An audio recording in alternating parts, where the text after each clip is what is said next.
obviously preparing for a really good Indiana team, a group that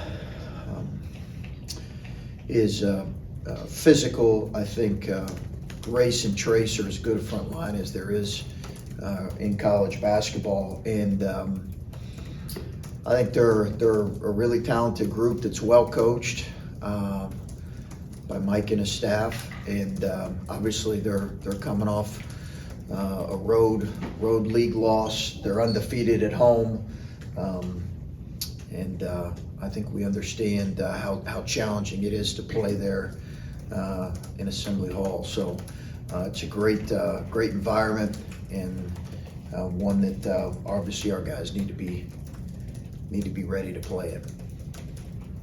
Can you give us updates on like Kyle and Justice and Seth, just how those guys are all doing? Yeah, so Justice and Seth will not play. They continue to be evaluated and go through their progression. They are getting better, making progress.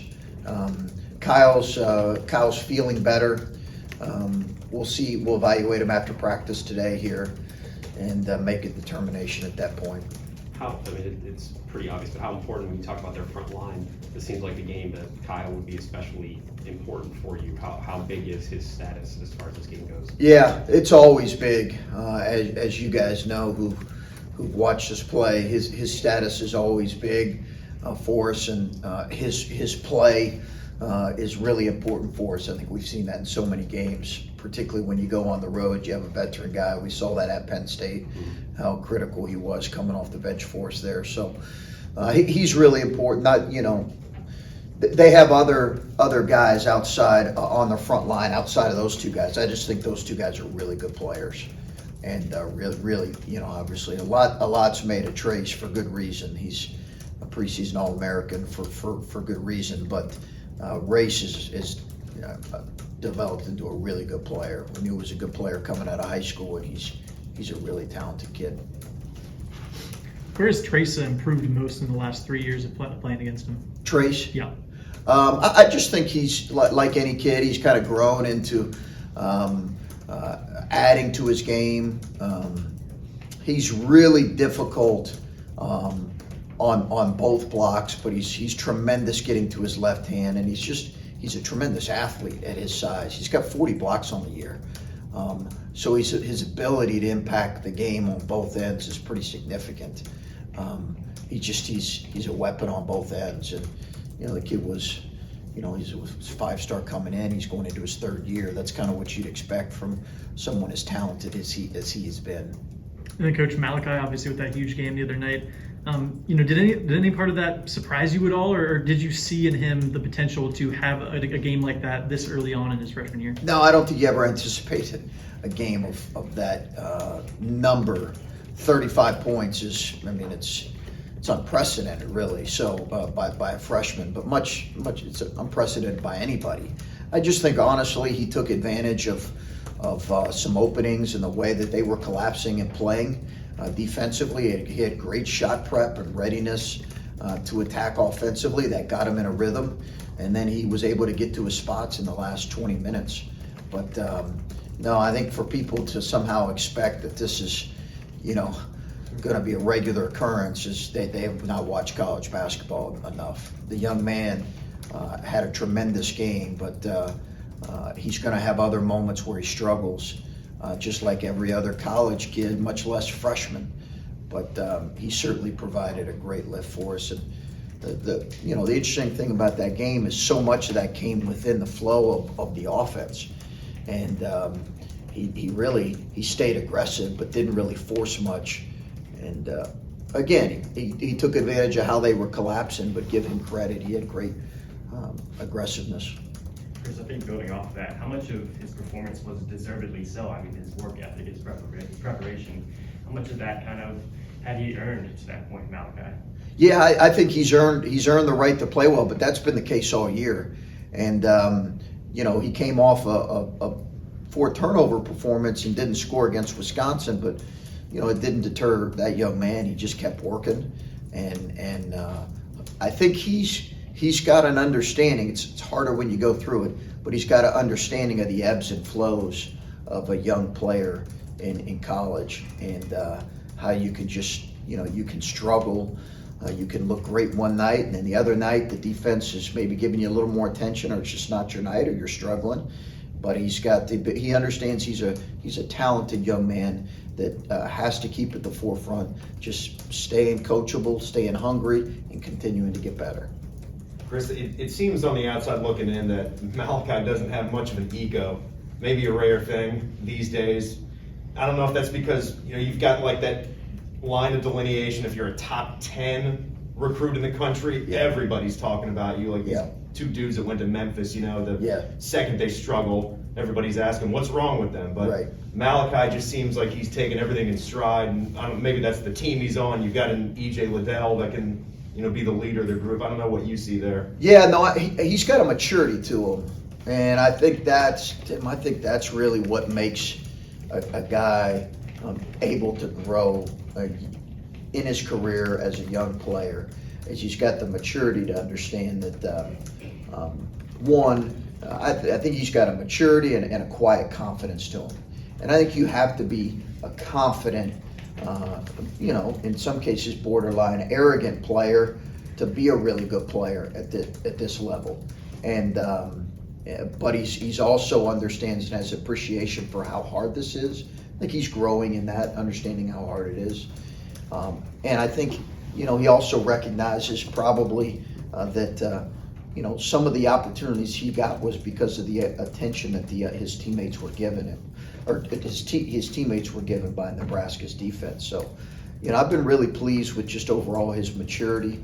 And again, he's had other really good moments this season. Had a great moment late in our first game. He's had some really good moments, and I think he'll continue to have that because of who he is as a kid. Just one more about the way the game went over the weekend.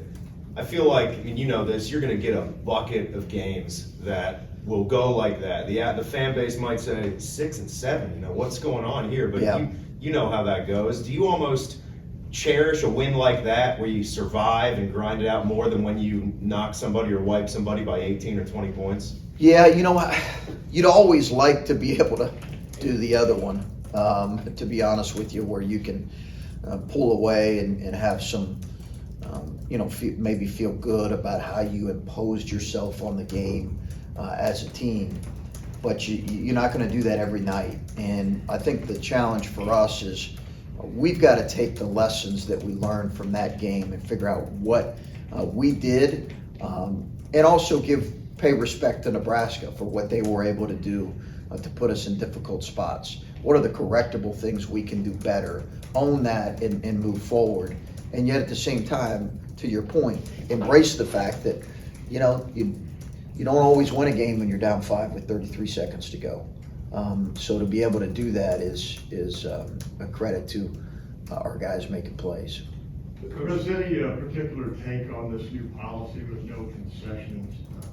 I'm sure you're aware of it. Just is that a COVID issue? Is that a staffing issue? And No, I believe it's a COVID protocol issue that the university's put in place, Clay. And obviously that's a decision that the university's made, and we'll support. I'm hoping that sooner rather than later the numbers can go down, and we can get back to a normal type of environment at home. What's it been like for you to see things kind of change the way that they were last year in 2020 and maybe revert back to where things were in that sense? What was the first part of your question? I'm sorry. What is it like for you to see things kind of revert back to where they were this time last year and now it's happening again, and how the players handle that as well? Yeah, if you're reading the tea leaves a little bit, you kind of got the sense that maybe some of this was coming, some types of more kind of policies were going to be coming.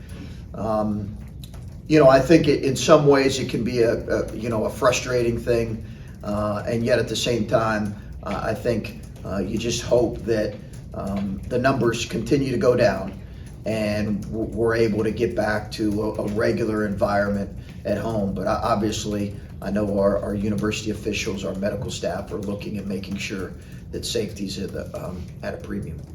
You talked a moment ago about what are the correct tools we need to do better. And when we talked after the game, you mentioned turnovers, and not sure how much of that was fatigue induced and how much of that, as you've reviewed the film from that game, what were your takeaways on the issues of taking care of the ball? I think it was, honestly, it was more on us. I think there were some fatigue-related things, Adam, in terms of just our maybe our shooting at times and our ability to play with pace defensively. But I think that was just on us. We just have to be better in that area. Is that getting frustrating at all? I mean, when you are as good offensively as you have proven yourselves to be, if you get a shot, it's probably going to be a good one. Is that Yeah, I think I've accepted the fact that we're not going to have the same turnover percentage that we had last year. Mhm. We had older guys that have been in our program for 2, 3, 4 years, and we had guys that were experienced in what we were doing, and we really, we also played a little bit smaller across the board. Now you have just more guys handling the ball. You have new players handling the ball, and their turnovers and assist to turnovers ratio has to get better. Jamari, it's uncharacteristically had 5 the other day, but he's been pretty solid with it. You have EJ's whose turnover numbers have been higher. His assist numbers have always also been high too, but he's handling the ball. So I just don't think we're going to have the numbers that we had last year, where I think we were top 20 or top 15 in the country in turnover rate. I just don't think it's going to get there, but it can get better. It needs to get better. Coach, how are you preparing your team to play in Assembly Hall tomorrow? You've got a handful of younger guys who have never played in Assembly Hall with a full crowd.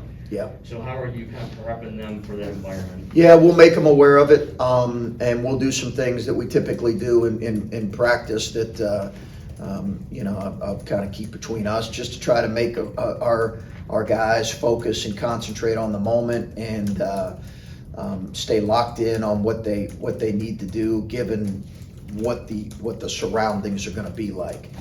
All of you guys that have been there know it's a great environment, one of the best in college basketball typically, and we're going against a team that's going to be incredibly hungry. Again, I think I went into the season saying, hey, this is a team that certainly it can be a top 25 team. I believe they're that good.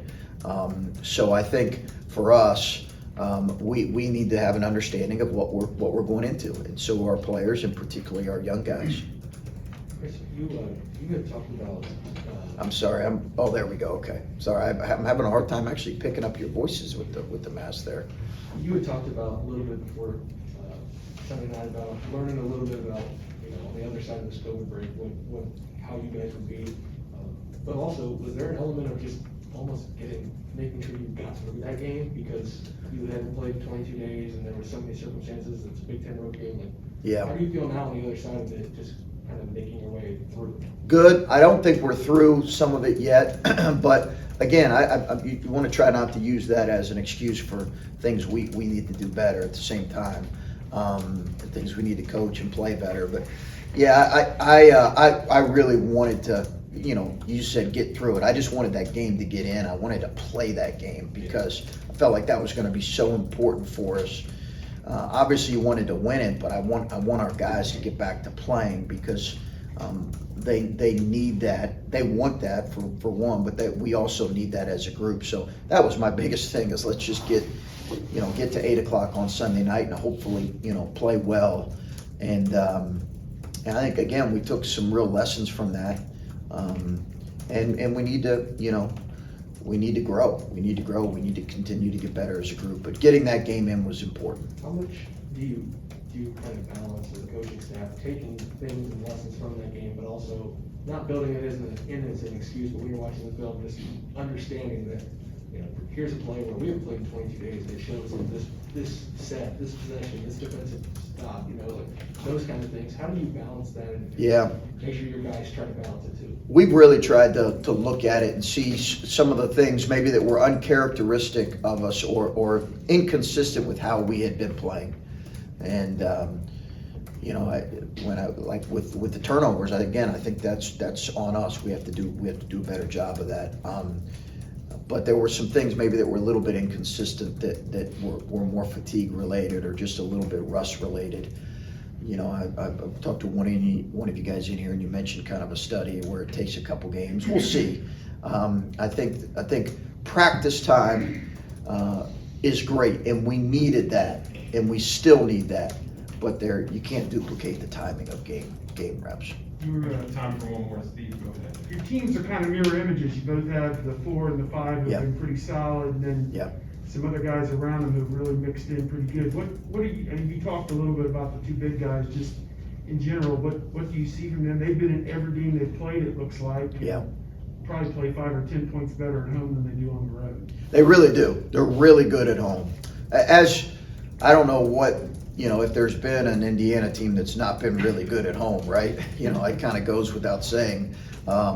They're really good at home, and I think they're the energy they get from the crowd is tremendous, and you know, it's a great college environment. But I think, to your point, there are some similarities. They have some older guards that they brought in that are transfers.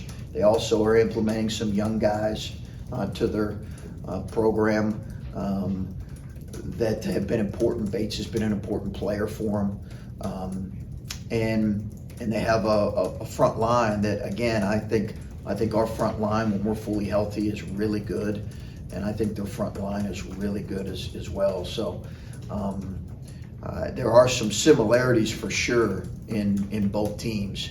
You know, I think the thing that I've been, you know, really impressed with them is this is the best defense we've played against. And when you look at their numbers right now, the numbers back that up. It's the best defense we've played against.